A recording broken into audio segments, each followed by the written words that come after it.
बोरगाव आयको रस्त्याचं भाग्य उजळणार, रस्ता डांबरीकरण कामासाठी 2,30,00,000 निधी। भगवान देत आहे तो छप्पर फाडके देत आहे या उक्तीप्रमाणे आमदार शशिकला जोल्ले यांनी बोरगाव शहरासाठी विक्रमी निधी देत आहेत।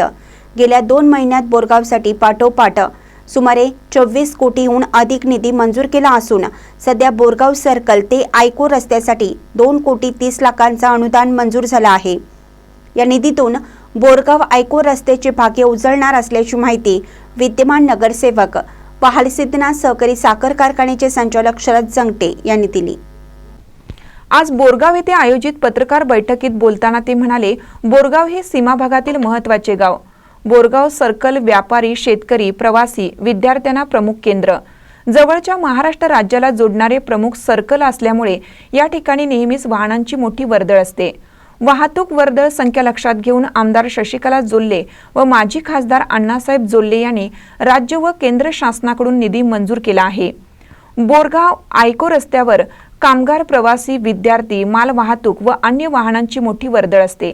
या ठिकाणी रस्ता मजबूत होणं गरजेचं आहे।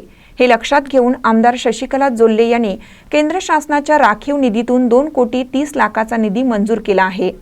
लवकरच या कामास प्रारंभ होणार आहे। सदर रस्त्यासाठी इतका मोठा निधी मंजूर झाल्याने रस्त्याचे भाग्य उजळणार असल्याचे शेवटी शरद जंगटे यांनी सांगितलं। पत्रकार बैठकीस शिशू ऐदमाळे, अजित तेरदाळे, जितेंद्र भोजे, बबन रेंदाळे, शंकर गुरव, अजित कांबळे, बाहुबली पाटील, मेहपती खोत, महादेव ऐदमाळे, कल्लू चिपरे, महादेव मडिवाळ, महावीर चोकावे, भरत पाटील, सर्जेराव धनवडे, जितेंद्र अमन्नावर यांच्यासह भाजप कार्यकर्ते उपस्थित होते। महानकर न्यूजसाठी उत्तम माने, बोरगाव। ताज्या बातम्यांसाठी महानकरेला सबस्क्राइब करा आणि बेल आयकॉनला क्लिक करा।